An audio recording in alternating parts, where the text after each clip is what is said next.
ರಾಜ್ಯದಲ್ಲಿ ಆಗ್ತಾ ಇರುವಂತ ಅಭಿವೃದ್ಧಿಯ ಚಟುವಟಿಕೆ ಮಾತಾಡಿಗೆ ತುಂಬ ಇರಬಹುದು, ಸಮಯ ಕಡಿಮೆ ಮುಗಿಸಿ. ನೀವು ಸ್ವಲ್ಪ ತಾಳ್ಮೆಯಿಂದ ಇದ್ರೆ ಒಳ್ಳೇದ ಅಂತ ನಮಗೆ. ಅಭಿವೃದ್ಧಿ ಚಟುವಟಿಕೆಯ ವಿಷಯದ ಕುರಿತಂತೆ ಮಾತಾಡಲಿಕ್ಕೆ ಅವಕಾಶ ಕೊಟ್ಟಂತ ನಿಮಗೆ ಧನ್ಯವಾದಗಳನ್ನು ನಾನು ಸಮರ್ಪಿಸ್ತೇನೆ. ಮಾನ್ಯ ಅಧ್ಯಕ್ಷರೇ, ಕಳೆದ 2 ವರ್ಷಗಳ ಅವಧಿಯಲ್ಲಿ ಶಾಸಕರಾಗಿ ಕೆಲಸ ಮಾಡ್ತಾ ಇರುವಂತ ನಮ್ಮೆಲ್ಲರಿಗೆ ಸರ್ಕಾರ ಯಾವುದೇ ರೀತಿಯಾದಂತಹ ಅನುದಾನಗಳನ್ನು ಕೊಡದೆ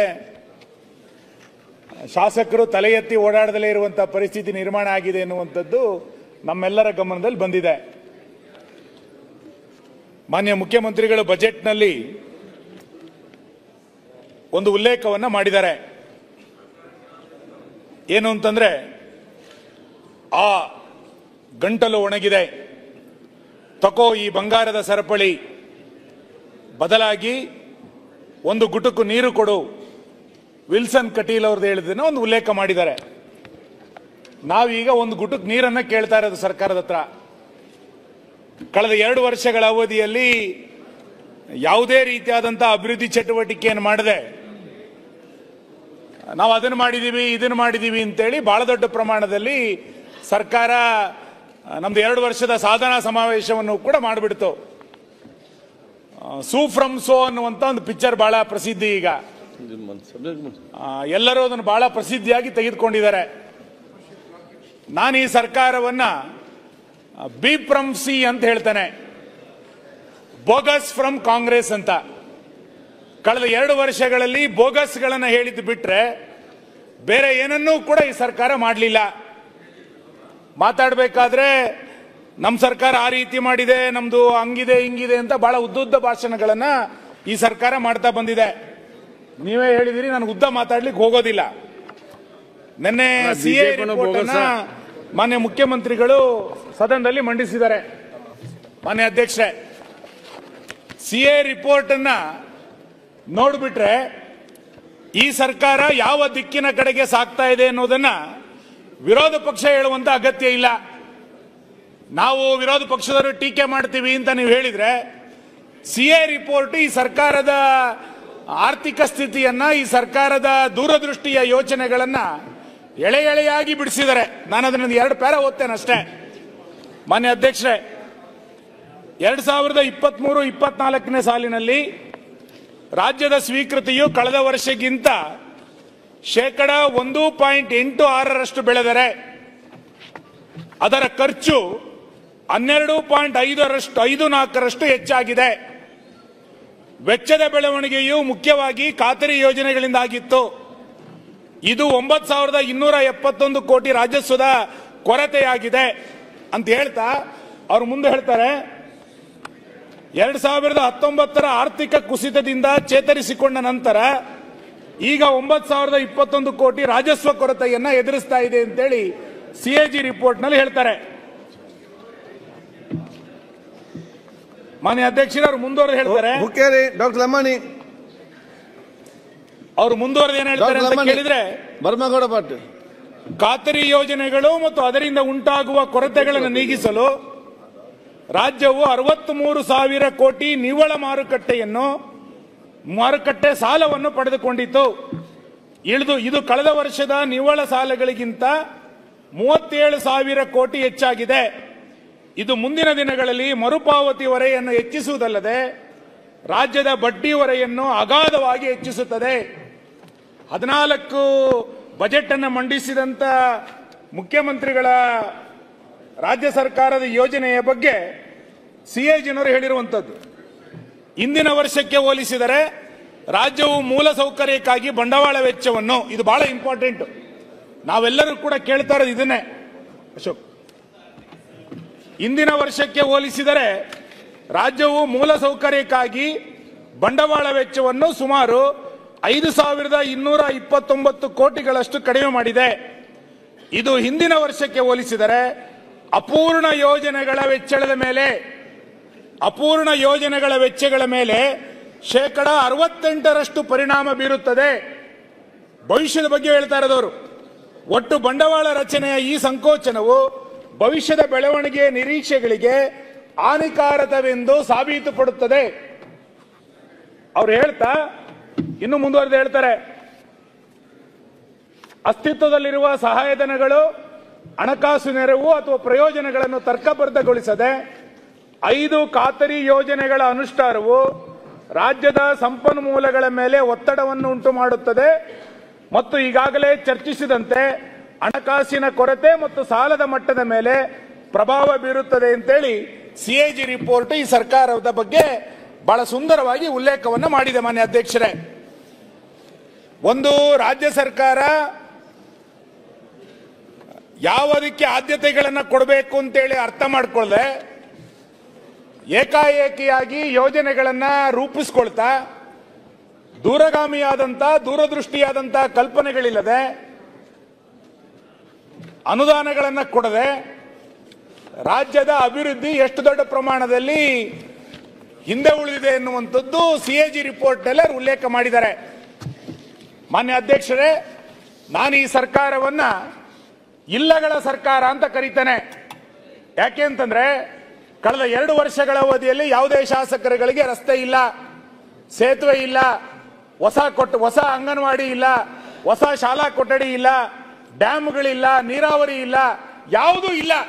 ಆಗ ಈ ಸರ್ಕಾರವನ್ನ ಇಲ್ಲಗಳ ಸರ್ಕಾರ ಅಂತ ಹೇಳುವಂತದ್ದೇ ಬಹಳ ಸೂಕ್ತ ಅಂತ ನಾನು ಅನ್ಕೊಳ್ತೇನೆ. ಇಲ್ಲ ಸುನಿಲಣ್ಣ, ನಮ್ಮ ಮಾನ್ಯ ಅಧ್ಯಕ್ಷರೇ, ಅಂಗನವಾಡಿಗಳು ಆಗವೆ, ಮಾನ್ಯ ಅಧ್ಯಕ್ಷರೇ, ಡ್ಯಾಮ್ಗಳು ಆಗವೆ, ರಸ್ತೆಗಳು ಆಗವೆ, ಶರತ್ ಆ ಕಡೆ ಅಂತ ಹೇಳ್ರಿ. ಅಲ್ಲ ನಮ್ಗೆ ನಾನು ಬರ್ತೀನಿ ಕೊಟ್ಟಿದೆ ಕಾಂಗ್ರೆಸ್ ಪಾರ್ಟಿ ಟೀಕೆ ಮಾಡಿ ನಾವು ಮಾಡಿ ಅಂತ ಹೇಳೋದಲ್ಲ. ಎಲ್ಲ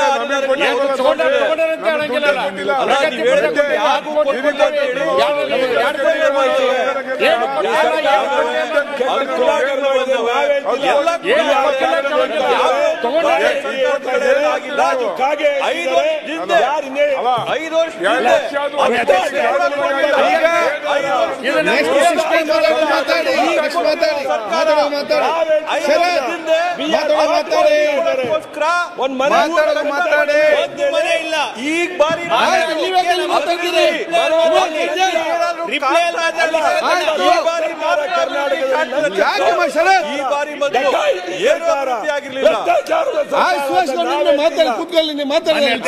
ಅಲ್ಲ, ಇದು ಇಡೀ ಕರ್ನಾಟಕ ಸಭೆ ಸಿಕ್ಕಿದ್ರೆ ಸಾಕಾಗಲ್ಲ. ಇಲ್ಲಿಗೂ ಆಂಧ್ರ ಪ್ರದೇಶ, ಶರತ್ ಅವರೇ, ತಮಿಳುನಾಡಲ್ಲ. ಶರತ್ ಮಾನ್ಯ ಅಧ್ಯಕ್ಷ, ಈಗ ಅವರ ಊರಲ್ಲಿ ಏನಾಗಿಲ್ಲ ಅಂತ ಹೇಳ್ತಾರೆ, ನಿಮ್ಮ ಊರಲ್ಲಿ ಬರ್ತೀನಿ ಸರ್ ಅಧ್ಯಕ್ಷ, ಅವರ ಕ್ಷೇತ್ರದಲ್ಲಿ ಆ ವಿಚಾರ ಹೇಳ್ತಾರೆ ಅಷ್ಟೇ. ಬರ್ತೇನೆ ಎಲ್ಲ ಕ್ಷೇತ್ರ ಬರ್ತೇನೆ. ಆಯ್ತು, ಮಾನ್ಯ ಅವರದೇ. ಮಾನ್ಯ ಅಧ್ಯಕ್ಷರೇ, ಆಡಳಿತ ಪಕ್ಷದ ಶಾಸಕರು ಯಾವ ರೀತಿಯಾದ ಹೇಳಿಕೆಗಳನ್ನ ಕೊಟ್ಟಿದ್ದಾರೆ ಅಂತ ಹೇಳಿದ್ರೆ ನಾನು ಬೇಜಾರಾಗತ್ತೆ. ಈ ಸದನಕ್ಕೆ ನಾನು ಹೇಳಲಿಕ್ಕೆ ಹೋಗಲ್ಲ, ಅದು ಇಡೀ ಸಾರ್ವಜನಿಕ ವಲಯಗಳಲ್ಲಿ ಚರ್ಚೆ ಆಗಿದೆ. ನಾನು ಅದನ್ನ ಬಹಳ ಉಲ್ಲೇಖ ಮಾಡ್ಲಿಕ್ಕೆ ಹೋಗೋದಿಲ್ಲ. ನನಗೆ ಬಹಳ ಆಶ್ಚರ್ಯ ಆಗಿದ್ದು, ಸುನೀಲ್ ಒಂದ್ ಸೆಕೆಂಡ್, ಈಗ ಪ್ರತಿಪಕ್ಷ ನಮಗೆ ಏನಾಗ್ಲಿಲ್ಲ ಅಂತ ಹೇಳ್ತಾರೆ, ನಮ್ಮ ಶಾಸಕ ಬಹಳಷ್ಟು ಕೆಲಸ ಇವತ್ತು ಆಗಿದೆ ಅಂತ ಹೇಳ್ತಾರೆ, ನಮ್ದು ಕೂಡ ಆಗಿದೆ. ಅದ್ರಲ್ಲಿ ಹೇಳಲಿಕ್ಕೆ ಈಗ ನೆಕ್ಸ್ಟ್ ನಮ್ಮ ಶಿವಲಿಂಗ ಅವರು ಶಿಕ್ಷಣ ತಂದಾಗ ಚರ್ಚೆ ಮಾಡ್ತಾರೆ, ಅದರಲ್ಲಿ ಆ ವಿಚಾರ ಅವ್ರು ಹೇಳ್ತಾರೆ. ಈಗ ನಿಮ್ಮ ಈಗ ಯಾರು ಡಿಸ್ಟರ್ಬ್ ಆಗೋದು ಬೇಡ, ಬೇಗ ಮುಗಿಸುವ.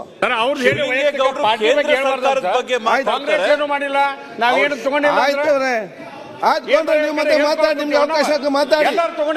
ಯಾರು ಏನ್ ಮಾತಾಡಿ, ಏನ್ ಮಾತು ಮತ್ತೆ ನೀವು ಮಾತಾಡಿ. ಯತ್ನಾಳ್ ಅವರು ಮುಗಿಸ್ಬೇಕು. ಯಾವ ಸರ್ಕಾರ ಇರ್ತದೆ ಆ ಪಾರ್ಟಿಗೆ ಬಯಬೇಕಾಗ್ತದೆ. ಆಯ್ತು, ನೀವು ಅವ್ರು ಏನಾದ್ರು ಹೇಳ್ತಾರೆ, ನೀವು ಯಾಕದಕ್ಕೆ ರಿಪ್ಲೈ ಕೊಡ್ತೀರಿ? ಇದೇ ಕೆಲಸವಾ ಕೂತ್ಕೊಂಡು ನಮ್ಗೆ? ನೀವು ಕಂಪ್ಲೀಟ್ ಮಾಡಿ. ಮಾನ್ಯ ಅಧ್ಯಕ್ಷರೇ,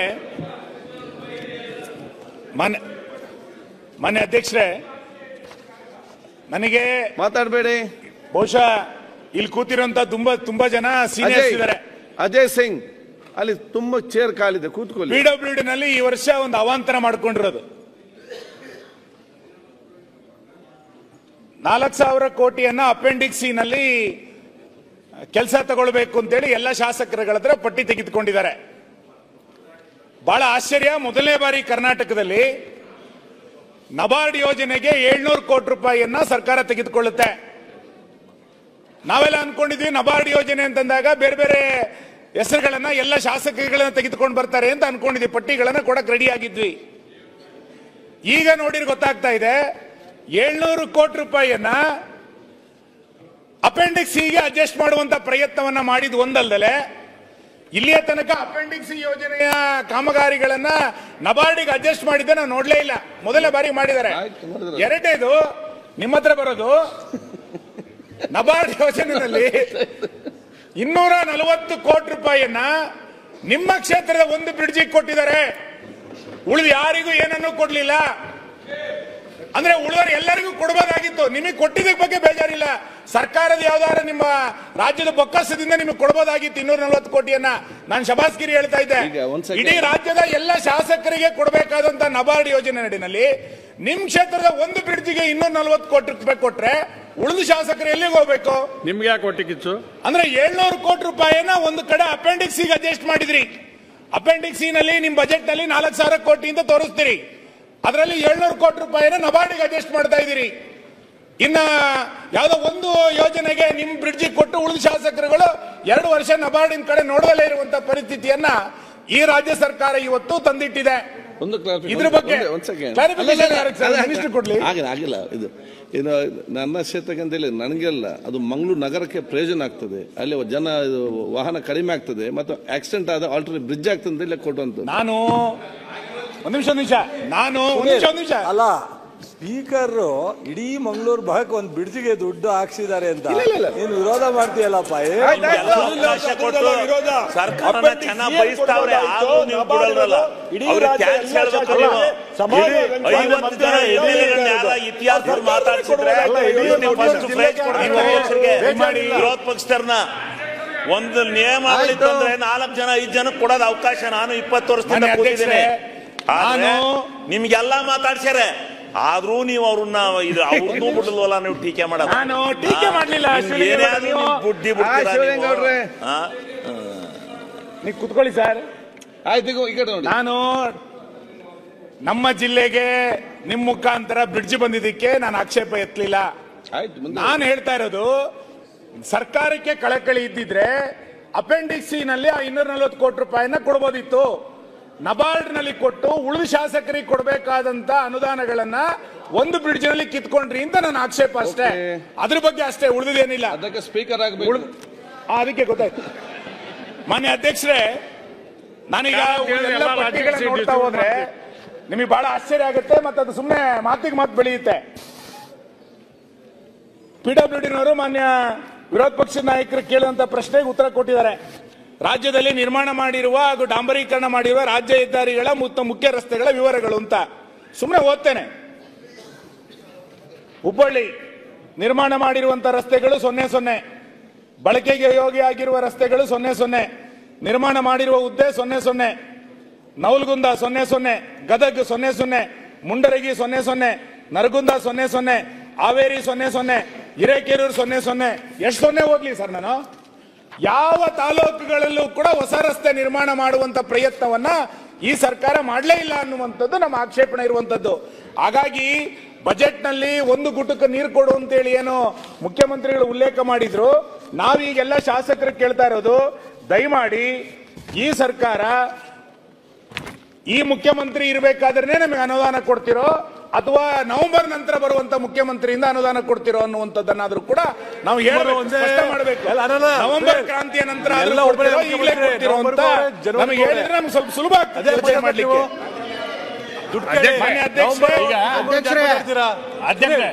ಶ್ರೀನಿವಾಸ್ ಅಲ್ಲಿ ಮಾತಾಡ್ತಿದ್ದಾರೆ.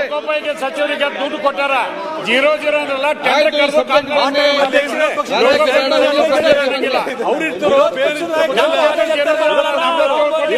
ನಾಯಕರಂತೂ ಅವರೇ ಇರ್ತಾರೆ. ಯಾರೇ ಇರ್ಲಿ, ನೀವಂತೂ ಅಲ್ಲೇ ಇರ್ತೀರಲ್ಲ. ಓಕೆ, ನಿಮ್ ಪಾರ್ಟಿ ಅಂತೂ ಅಪೋಸಿಷನ್ ಏನಾದ್ರು ವಿರೋಧ ಪಕ್ಷದ ನಾಯಕರಲ್ಲಿ ಬದಲಾವಣೆ ಇದೆಯಾ? ಅದು ಇಲ್ಲ. ವಿರೋಧ ಪಕ್ಷದ ಅಧ್ಯಕ್ಷ ಯಾರಿದ್ರೆ ಏನು? ಅಶೋಕ್ ವಿರೋಧ ಪಕ್ಷದ ನಾಯಕರಾಗಿರ್ತಾರೆ ಅಲ್ವಾ ಸರ್? ಅಲ್ಲ, ಮಿನಿಸ್ಟ್ರಿ ಕೂರಿಸ್ಬೇಕಲ್ಲ.